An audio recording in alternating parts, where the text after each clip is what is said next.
মেয়েটাও পালাচ্ছে।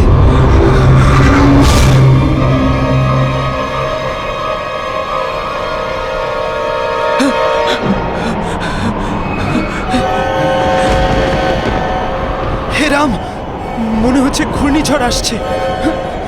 বাঁচাও।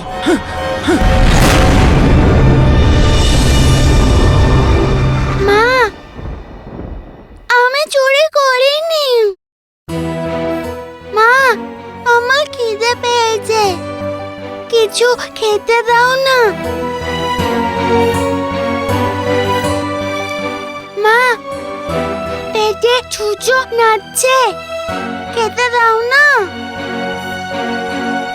দিদি, ওকে বলে দাও আজ ওর পেটে ছুঁচো নাচুক বা হাতি, ও কোনো খাবার পাবে না। আর রাগ করো না যশোদা, ও তো শিশু, ওর খিদে পেয়েছে।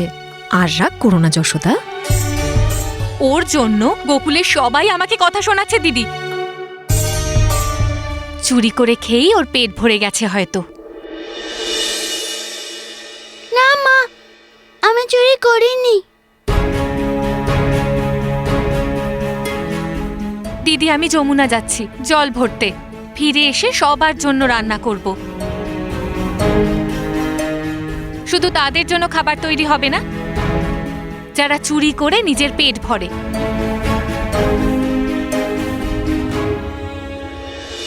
মা, আমি চুরি করিনি মা।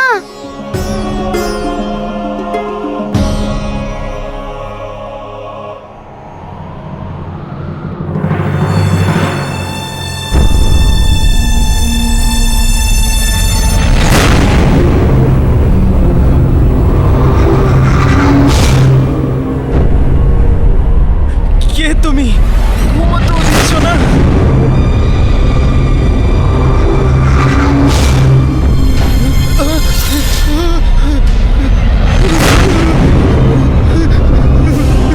কে তুমি?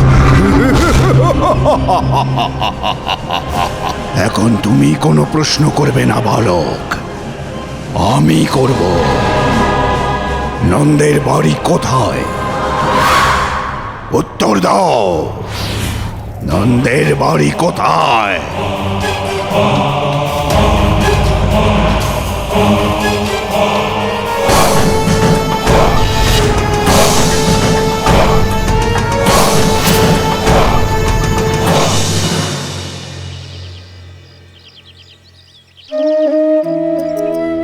আমাকে ক্ষমা করে দাও মা, করে দাও না ক্ষমা। আর দুষ্টুমি করবো না, করে দাও না ক্ষমা।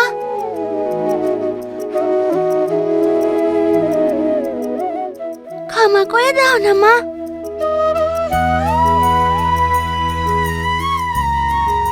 করে দাও না ক্ষমা। আমি তোমাকে নাচ করে দেখাচ্ছি।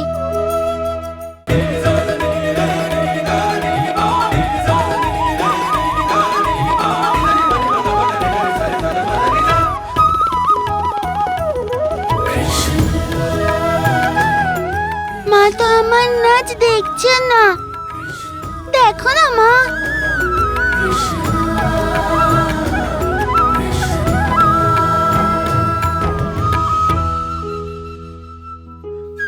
একটু হাসো না মা, এত রাগ। আমার রাস্তা থেকে সরে যা কানু, আমায় জল ভরতে যেতে হবে। দাও মা, আমি জল ভরে নিয়ে আসছি।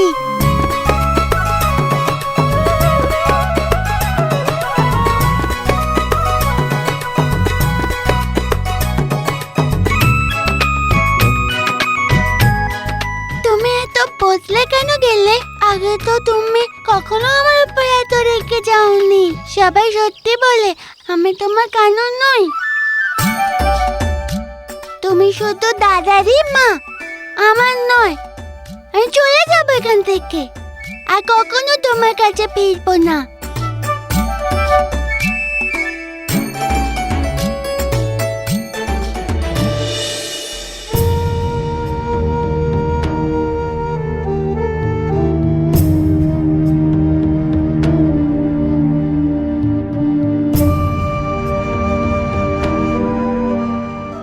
কানু, এই তো আমার পিছনে আসছিল। ও কোথায় চলে গেল?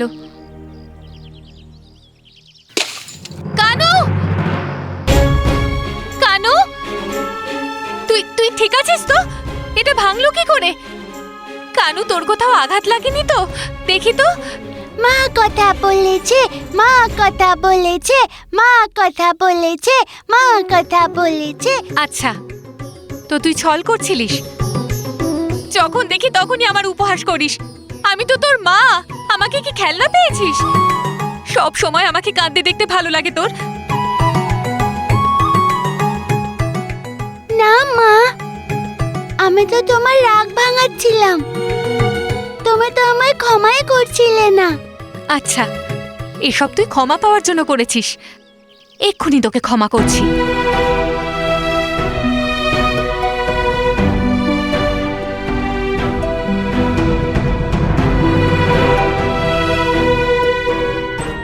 আয়,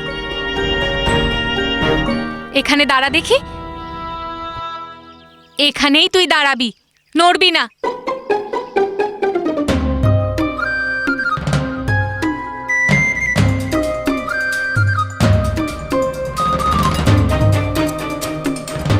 আমার কাছে ক্ষমা চাইতো তো? তাহলে শোন, ভালো করে শুনে নে কানু। এই গোলকের বাইরে বেরোবি না। এক মুহূর্তের জন্য বাড়িতে থাকিস না। এখন তোর এটাই দণ্ড। যতক্ষণ না আমি জল ভরে ফিরে আসি, ততক্ষণ তুই এই গোলকের ভেতর থেকে বাইরে বেরোবি না। আর যদি তুই এই গোলক থেকে এক পাও বাইরে রেখেছিস,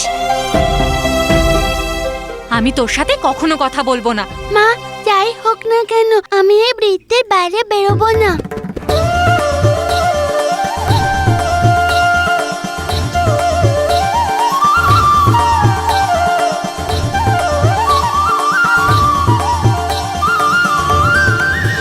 মাতা যশোদা তো আপনাকে স্নেহ করতেন, তাহলে এত কঠোর কি করে হলেন? মা তো আমায় অসীম স্নেহে ভরিয়ে দিতেন, কিন্তু সেই দিন আমি যা করলাম তার জন্য উনি আমায় ক্ষমা করতে পারছিলেন না। মাতা পিতার কিন্তু শুধু এটা কর্তব্য নয় যে শুধু তারা তাদের সন্তানকে শুধু সুখই দেবে, তাকে লালন করবে, তার প্রশংসা করবে, আর ভালো কার্যের জন্য নিজের সন্তানকে উৎসাহ দেওয়া খুবই আবশ্যক। আর তার ভুলকে ক্ষমাও করা উচিত। কিন্তু যদি সন্তান নিজের সীমা লঙ্ঘন করে অনুচিত কার্য করে, তখন দণ্ড দেওয়া আবশ্যক হয়ে পড়ে। আর আমায় সঠিক পথ দেখানোর জন্য মা তার মনে পাথর বেঁধেছিলেন। রুক্মিণী, এক অবোধ বালক মাটির সমতুল্য হয় এবং সে সেভাবেই বেড়ে ওঠে যেমনভাবে তার মাতা পিতা তাকে বড় করে। আর যেখানে মাটি থেকে সুন্দর খেলনা তৈরি হয়, সেখানে নোংরা জলের সাথে মিশে সেই মাটি কিন্তু কাদাও হয়ে যায়। মা যেটা করেছেন সেটা উচিত ছিল, কারণ তিনি আমায় সুপাত্র করতে চেয়েছিলেন, কাদা নয়। সন্তানের জন্য তার মাতা পিতা জীবন্ত ভগবানের রূপ, রুক্মিণী। আর ভগবান ঠিক পথে আনার জন্য কখনো কখনো দণ্ডও দেন। কিন্তু মাধব, আপনি তো জানতেন যে তৃণাবতার গোকুলে এসেছে, তাহলে কিভাবে আপনি বৃত্তের মাঝখানে বসে থাকতে পারলেন? ও তো অতি তীব্র গতিতে যে কোনো সময় আপনার কাছে এসে পড়তে পারত।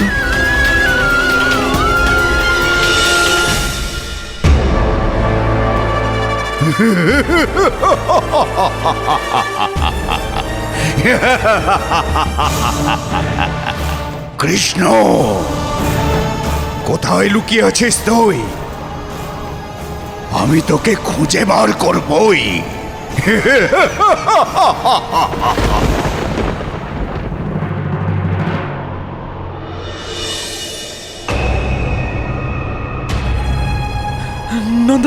নন্দ বাবা, ও আসছে।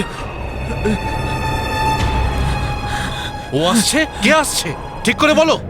ও ও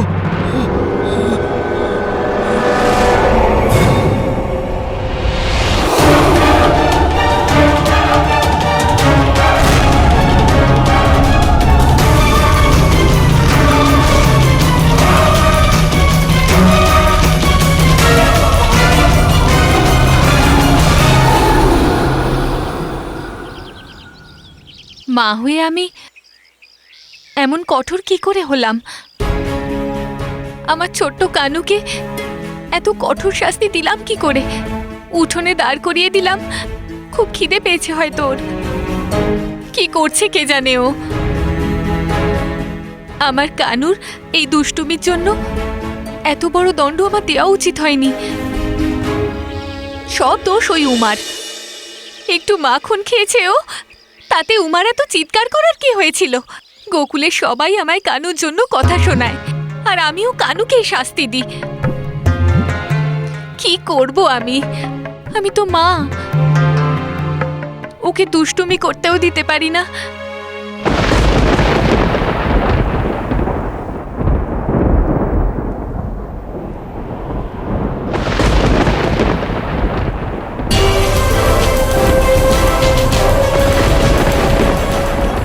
হে ভগবান, বজ্রপাত হচ্ছে, মেঘ করেছে। কানু ওখানে একা দাঁড়িয়ে আছে। ও এই ঝড়ের মধ্যেও যদি আটকে যায়। হে ভগবান।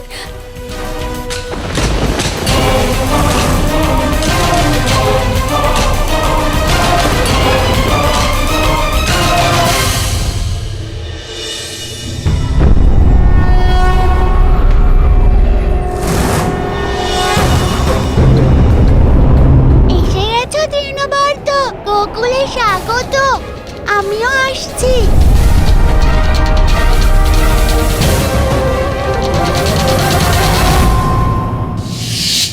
এখন তোর এটাই দণ্ড। যতক্ষণ না আমি জল ভরে ফিরে আসি ততক্ষণ তুই এই গোলকের ভেতর থেকে বাইরে বেরোবি না। আরে মা তো বৃত্ত থেকে বাইরে বেরোতে বারণ করেছে। এবার কি করব?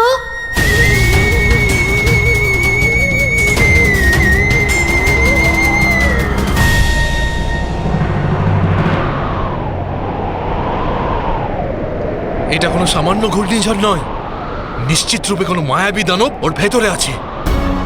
উপনন্দ, আদিদেব, এক্ষুনি গ্রামে গিয়ে সবাইকে সাবধান করে দাও, যাতে এই মুহূর্তে সবাই তাদের বালকদের, স্ত্রীদের আর পশুদের কোনো সুরক্ষিত স্থানে লুকিয়ে রাখে। বাড়ির দরজা যেন বন্ধ থাকে। কুরুসেন, তুমি গ্রামে গিয়ে সংকেতের ঘন্টা বাজাও। সমস্ত গোয়ালাদের সৈন্য একত্রিত করে এখানে এসো। ও নিশ্চয়ই গোকুলকে ধ্বংস করতে এসেছে। আমাদের যে করে হোক ওকে থামাতে হবে। যাও।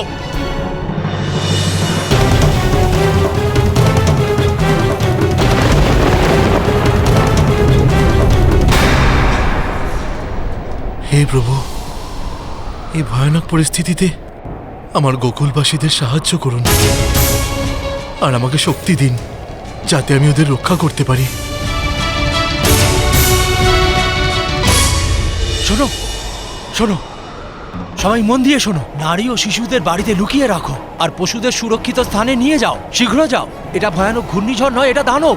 যাও, তাড়াতাড়ি যাও, চলো।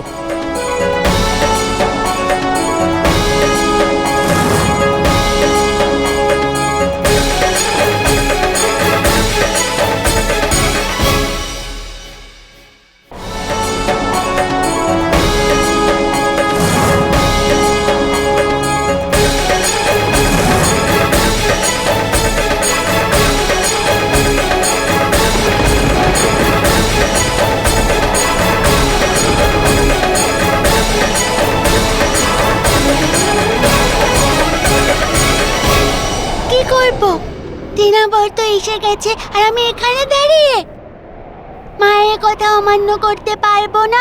আবার গোকুলকেও বাঁচাতে হবে।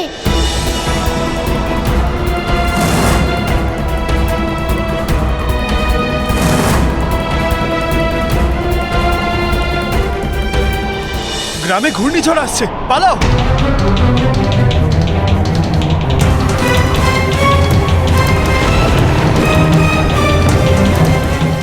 গোকুলকে এই ভয়ানক বিপদ থেকে উদ্ধার করার জন্য আমরা সবাই কি তৈরি?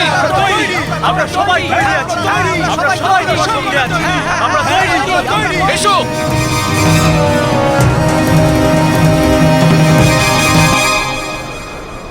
কানু, কানু! আরে এই সময় যশোদা দেবী এখানে কি করছেন? কানু! যশোদা দেবী, আপনি এখানে কি করছেন? চলুন, আমি এক্ষুনি আপনাকে কোনো সুরক্ষিত স্থানে পৌঁছে দিচ্ছি। না, আমায় বাড়ি ফিরতে হবে। আমার কানু ওখানে একা আপনি আছে। কানাইয়ের চিন্তা করবেন না, আমি যাচ্ছি ওর কাছে।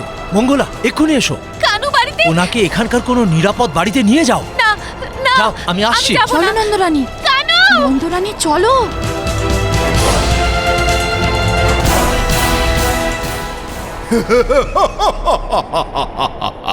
কোথায় কোথায় আছে মহারাজ কংসের কাল কৃষ্ণ? আমি ওকে খুঁজে বার করবই, ওকে ধ্বংস করে ফেলবো। আর ওই গোকুলকেও আমি ধ্বংস করে দেব, যেখানে ও বাস করে।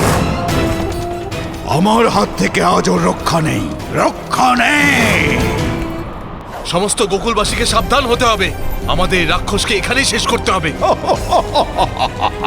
কেউ আমার কানুকে বাঁচাও। আমায় কানুর কাছে যেতে হবে। কানু! মা আমাকে সাবধান করেছিল এই বৃত্তের বাইরে যেন না যাই। আমাকে কিছু তো করতেই হবে। চীনাবরদের হাত থেকে গোকুলকে বাঁচাতেই হবে। Krishna Krishna Hare Krishna Krishna Hare Krishna Krishna Hare Krishna Krishna কোথায় কোথায় আছে মহারাজ কংসের কাল কৃষ্ণ? আমি ওকে খুঁজে বার করবই, ওকে ধ্বংস করে ফেলবো।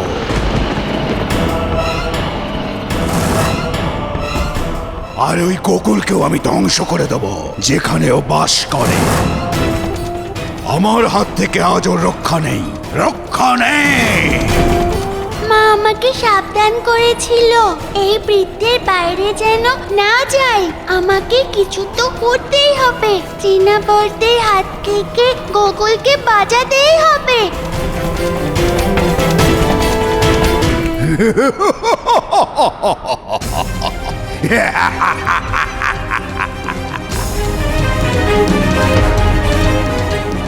সমস্ত গোকুলবাসীকে সাবধান হতে হবে।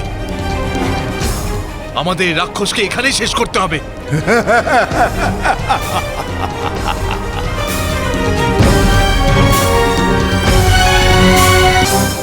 আরে চলো। না, কানু! কেউ আমার কানুকে বাঁচাও। না, কানু! কেউ আমার কানুকে বাঁচাও। আমার কানু বাড়িতে একা না, আছে। নন্দরানী, না। আরে আমি তো ভুলে গেছিলাম, আমি না হয় বৃত্ত থেকে বেরোতে পারবো না, ময়ূরের বালক তো বেরোতে পারবে।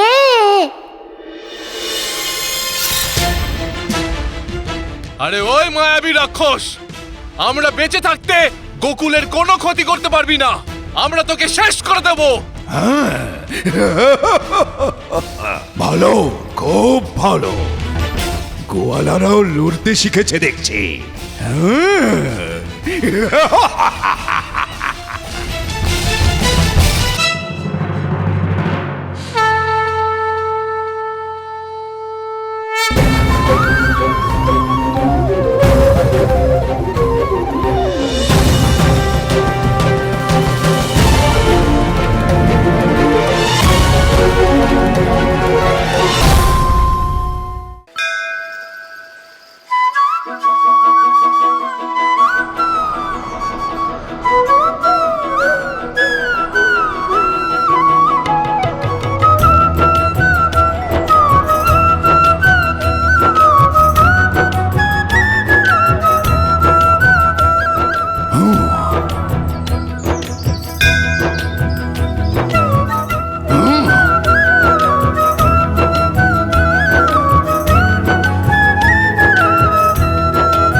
কি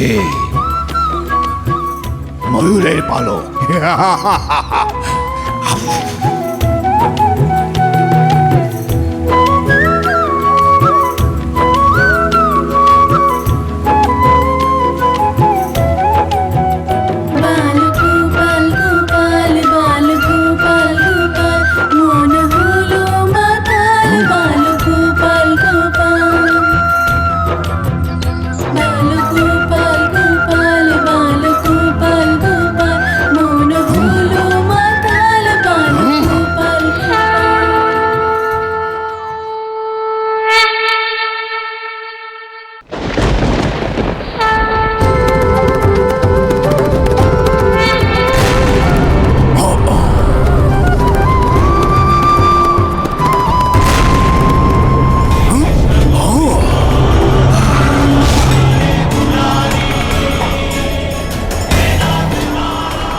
এসব কি হচ্ছে? আমার শক্তি, আমার গতি হ্রাস পাচ্ছে। কোত্থেকে এলো ওই ময়ূরের পালক?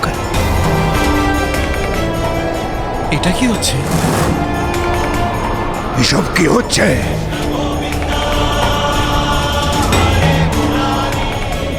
এটা নিশ্চয়ই এই দৈত্যের কোনো মায়া। ওর গতি হ্রাস পাচ্ছে। এটা এটা কেমন মায়া? কি হচ্ছে এসব? ও ও ও এ কি? এসব কি? এই মায়াবী শক্তির কাছে আমি পরাস্ত হচ্ছে। আমাকে অতি শীঘ্র এখান থেকে চলে যেতে হবে। এটা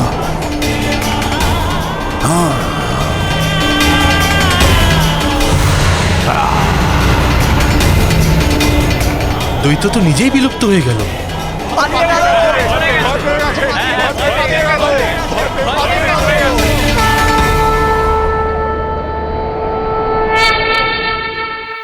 কানু, কানু আমার সোনা, তুই ঠিক আছিস তো বাবা? হ্যাঁ,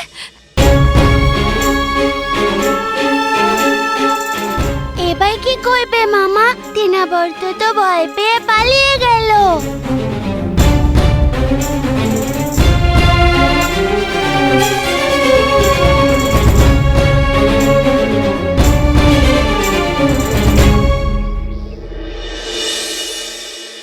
পুত্র, তুই বাইরে কেন দাঁড়িয়েছিলিস? ভেতরে কেন গেলি না? এত ভয়ঙ্কর ঘূর্ণিঝড় হলো। কি মা, তুমিই তো বলেছিলে এই বৃত্তের যেন বাইরে না বেরোই। বেরোলে তখন বকা খেতাম, বেরোয়নি তাও তুমি বকছো। কি যে আমি করি? এভাবে একদম কথা বলিস না, যেন তুই আমার সব কথা শুনিস। আমি কি তোকে বলেছিলাম এত ভয়ঙ্কর ঘূর্ণিঝড়ে তুই বাইরে দাঁড়িয়ে থাক?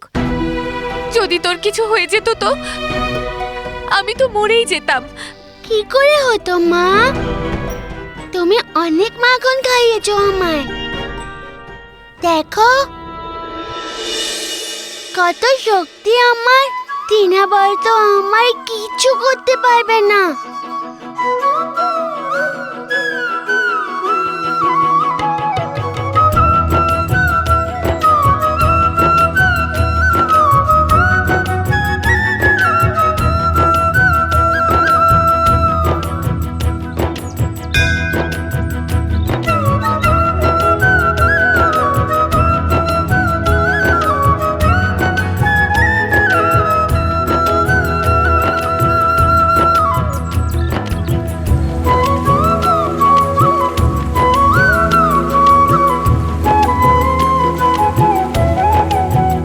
बाल गोपाल गोपाल बाल गोपाल गोपाल मन हलो माताल बाल गोपाल गोपाल बाल गोपाल गोपाल बाल गोपाल गोपाल मन हलो माताल बाल। এই বালক খুবই মায়াবী মহারাজ। আমি অনেক প্রয়াস করেছি। আমার ঘূর্ণাবর্ত বড় বড় পাথরকে তুলে ফেলতে পারে, কিন্তু ওর মাথায় লাগানো ময়ূরের পালক আমি সরাতেও পারিনি। আমাকে ক্ষমা করুন মহারাজ, আমি কথা রাখতে পারিনি। ময়ূরের পালক, মহাবলী, মহাবলশালী, মহাশক্তিশালী তৃণাবর্ত একটা ময়ূরের পালকে ভয় পেয়ে পালিয়ে এসেছে এখানে মহারাজা কংসের কাছে। লজ্জা করে না তোমার?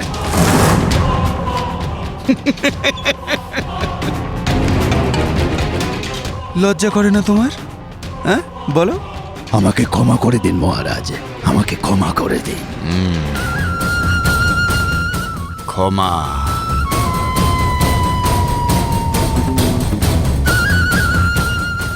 ঠিক আছে, আমি তোমাকে ক্ষমাই করে দিলাম।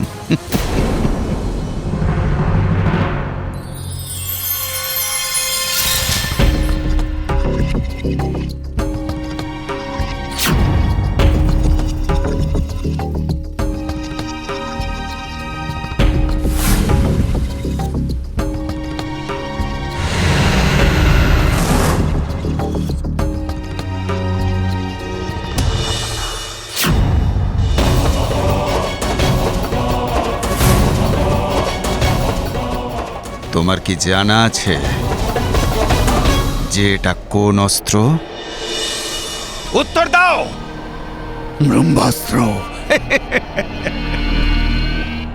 এটা প্রয়োগ করা মাত্রই তুমি তোমার জীবন থেকে ক্ষমা পেয়ে যাবে। ক্ষমা করে দিন মহারাজ, ক্ষমা করুন। তুমি তো অসফল হয়েছ, কিন্তু না না, আমি তোমার প্রাণ নেব না, তবে আরো একটা সুযোগ তোমাকে অবশ্যই দেব, মাত্র একটা।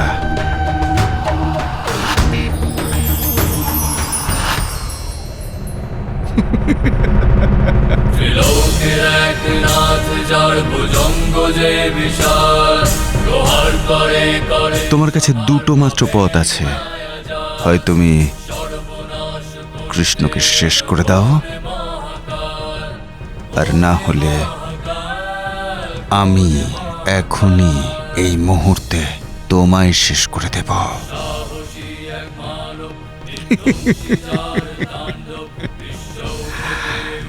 এবার সিদ্ধান্তটা তোমার।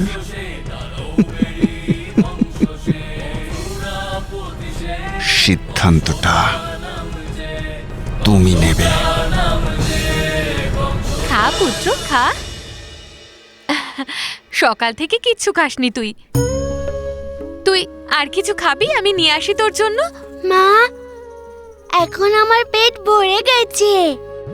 তুমি যখন এত খাওয়াতেই চাইছো, তাহলে একটু মাখন খাইয়ে দাও না।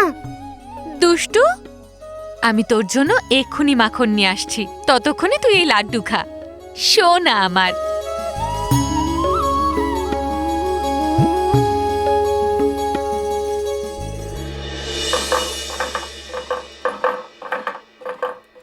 না যশোদা,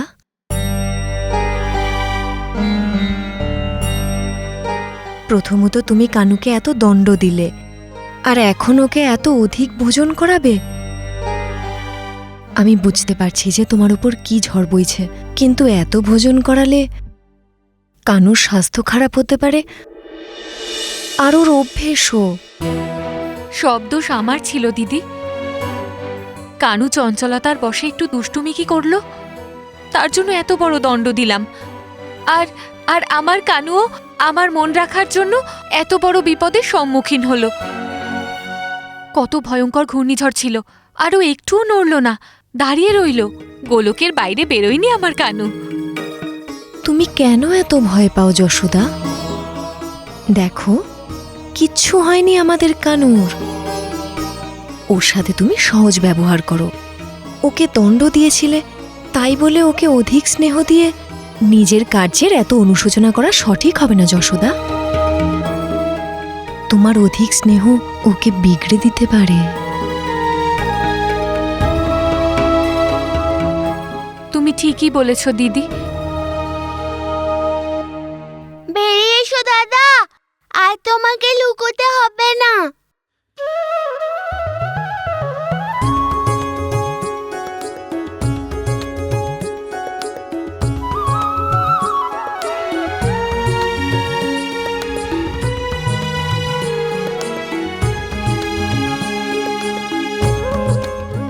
সব লাড্ডু কি তুই একাই খেয়ে নিবি কানু? এই লাড্ডু তো মা আমাকে দিয়েছে, আমি তোমাকে কেন দেব? এ কি কানু, তুই না সর্বদা তোর দাদার সাথে সবকিছু ভাগাভাগি করে খাস?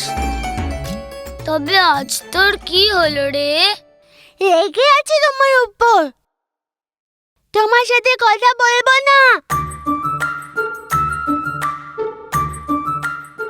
এবার বল না রে, তোর দাদার ওপরে এত রেগে কেন? কেমন দাদা যে নিজের অনুজকে রক্ষাই করতে পারে না?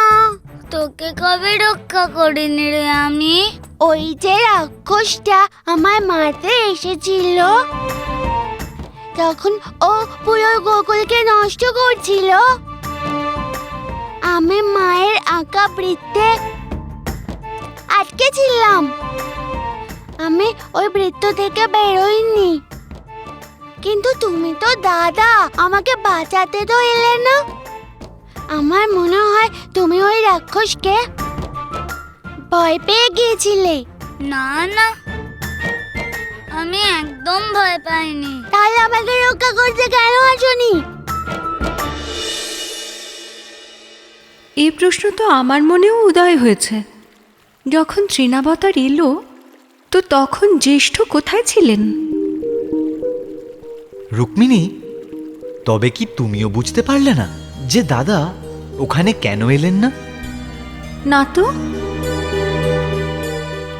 দাদা ওখানে না থেকেও আমার সাথেই ছিলেন।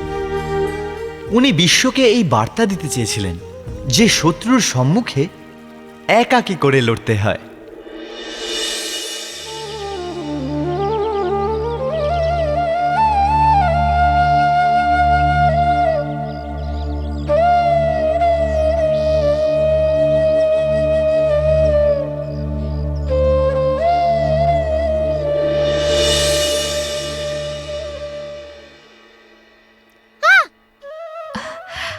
কানু, কি করছিস তুই?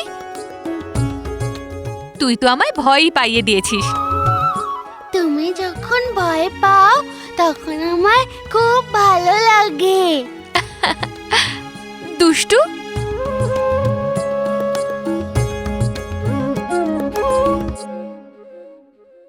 কখন উঠেছিস তুই? অনেকক্ষণ হলো মা। মা, আমি তো দাঁতনও ছেড়ে ফেলেছি। তাই বলে আমার বাছুরকে ছিনিয়ে নেবে নাকি? আরে এত কোলাহল কিসের? ন্যায় বিচার করুন নন্দবাবা, এই বাছুরটা আমার। না না নন্দরাজ, ওই বাছুর আমার। তোমরা শোনো, যতক্ষণ বিস্তারিতভাবে কিছু না বলছো আমি তো কিছু বুঝতে পারবো না, তাই না? এই বাছুরটা আমার গাভী পার্বতীর। এই তো 20 দিন আগেই ও একে জন্ম দিয়েছে। আর এই প্রবাল বলছে নাকি বাছুরটা ওর। না না নন্দ বাবা, সেদিন ওর গাভীর সাথে আমার গাভীও গিয়েছিল যমুনাতে চান করতে। আর চানের পর যখন সে ফিরে এলো তখন আমার বাছুরটা ছিল না। আর ও বলছে যে বাছুরটা ওর। আপনি চাইলে আমার পুত্রকে জিজ্ঞেস করতে পারেন, বাছুরটাকে চড়াতে ওই গিয়েছিল। এই বুধিয়া, এদিকে আয়। গোকুল প্রধান নন্দ বাবাকে আমার প্রণাম। হ্যাঁ নন্দ বাবা, আজ আমি আমার বাছুরগুলোকে যমুনার পাড়ে চড়াতে নিয়ে গিয়েছিলাম। সন্ধেবেলা যখন আমি বাছুরগুলোকে একত্র করছিলাম তখন এই বাছুরটাকে দেখতে পেলাম না। কিন্তু তার কিছুক্ষণ আগে সুদানন্দ কাকার ছেলে বুদ্ধু তার বাছুরগুলোর সাথে আমার বাছুরটাকেও নিয়ে গিয়েছিল। নন্দবাবা, এ প্রবাল মিথ্যে কথা বলছে। আপনি আমার পুত্র বীরুকে জিজ্ঞাসা করুন। আজ এ আমার বাছুরকে চড়াতে গিয়েছিল। আমার পিতাশ্রী ঠিকই বলছেন। মিথ্যে কথা বলছে। এই বাছুরটা আমার। এর বাছুর হারানোর কষ্ট আমিও পাচ্ছি।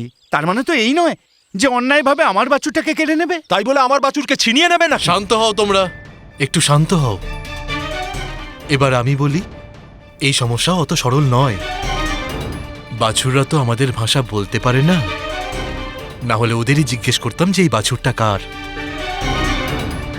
আর এই বয়সের বাছুরগুলো দেখতে প্রায় একই রকম। এখানে প্রশ্ন এটা নয় যে কার বাছুর চুরি হয়েছে, প্রশ্ন হলো এটা কেন হলো। কেন কারোর বাছুর চুরি যাবে? আমি বলছি।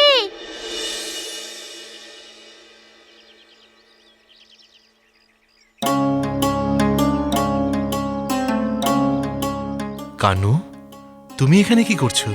তুমি যাও তোমার মায়ের সাথে। এখানে বড়রা কথা বলছে, বাচ্চাদের আসা উচিত নয়। বাবা, আমার কাছে এই সমাধান আছে। বাছুরটাকে মাঝখানে দাঁড় করিয়ে দুটো গাভীকে সামনে নিয়ে এসো। বাছুরটা যে গাভীর হবে সেই গাভীর কাছে চলে যাবে। তুই চুপ কর। এতটুকু ছেলে আর এত কথা বলে। চল ভেতরে চল। ঠিকই তো বলছি মা। গোকুলের সব মায়েদের মধ্যে আমি তোমাকে চিনিনি। বাছুরও তার মাকে চিনে নেবে। চল ভেতরে চল কানু। না না যশোদা, কানু ঠিকই বলেছে। উপনন্দ, প্রবাল, আর সদানন্দের গাভীদের এখানে নিয়ে এসো। বাছুর তার মা নিজেই চিনে নেবে, তাই না কানু?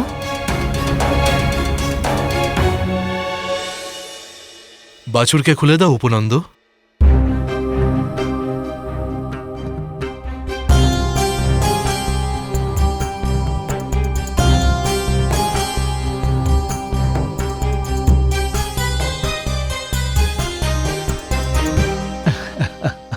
তোমরা সবাই দেখলে, বাছুরও তার মাকে চিনে নিল। তুমি ধন্য কানাই, আমি ন্যায় বিচার পেয়েছি। কিন্তু আমি ন্যায় বিচার পেলাম না নন্দ বাবা। প্রবল তো ওর বাছুর পেয়ে গেল, কিন্তু আমার পার্বতীর বাছুর কোথায় গেল?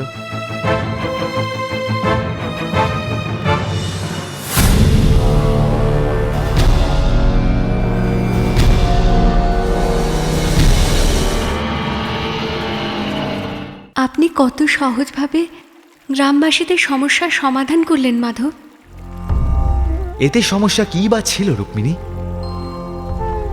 এক মা আর সন্তানের সম্পর্ক এতটাই অটুট যে সে সম্পর্কে ভাঙন সৃষ্টির কোনো প্রশ্নই ওঠে না। মায়ের মমতা তার সন্তানকে পুরো জগতে যে কোনো স্থান থেকে টেনে আনতে পারে। আপনি সঠিক বলেছেন মাধব, কিন্তু আমার সুদানন্দের জন্য খারাপ লাগছে মাধব। প্রবাল তো তার বাছুর পেয়ে গেল, কিন্তু সুদানন্দের গাভী পার্বতীর বাছুর সে কোথায় হারিয়ে গেল? কেবল সুদানন্দর সঙ্গে এমনটা হয়নি। গোকুলে এমন অনেক গাভী ছিল যাদের বাছুর কেউ চুরি করে নিয়েছিল। কি? গাভীর চুরি? গোধনের জন্য সারা বিশ্বে প্রসিদ্ধ গোকুলে এরকম দুষ্কর্ম হচ্ছিল, কিন্তু এই দুষ্কর্মের দুঃসাহস কার ছিল? তার, যার গোকুলের কাছে কিছু চাওয়ার ছিল।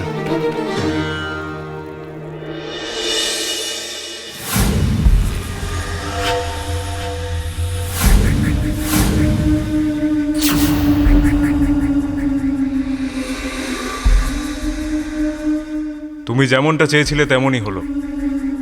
গোকুলবাসীরা হারানো বাছুরগুলোকে খুঁজে বেড়াচ্ছে, কিন্তু তোমার কি মনে হয় যাকে তুমি এই বার্তা পৌঁছতে চাইছো তার কাছে এটা পৌঁছবে? অবশ্যই এই কথা ওই মায়াবী বালকের কানে এতক্ষণে পৌঁছে গেছে। এবার কৃষ্ণ ফাঁসবে আমার জালে। এক এক করে প্রত্যেক গাভীর পিছু নিয়ে ওই কৃষ্ণ আমার চক্র বহে পৌঁছে যাবেই। আর শুনেছি ওকে গোপাল বলেও নাকি ডাকা হয়। তার মানে হলো গাভী পালন করা। গাভী যে পালন করে সেই গোপাল গৌ রক্ষক। এখন আমি হব ওর ভক্ষক। গোমাতা তো সংসারের সব থেকে পূজনীয়, তাকে চুরি করা কত বড় পাপ মাধব। আর তৃণাবতার এই কুকর্ম করল শুধুমাত্র আপনাকে সম্মুখে আনার জন্যে? হ্যাঁ রুক্মিণী, গো মাতাকে আহত করে ও এত বড় দুঃসাহস দেখিয়েছিল। ও এমনটাই ভাবছিল যে এমন পাপ করে ও আমায় নিজের সামনে আনতে পারবে। যাও যাও, গিয়ে মহারাজ কংসকে আমন্ত্রণ জানাও যেন স্বয়ং এখানে উনি আসেন আর নিজের চোখে ওই মায়াবী বালকের বিনাশ দেখে যান। কিন্তু সত্যি তো এই যে আমিও সেই মুহূর্তের অপেক্ষায় ছিলাম।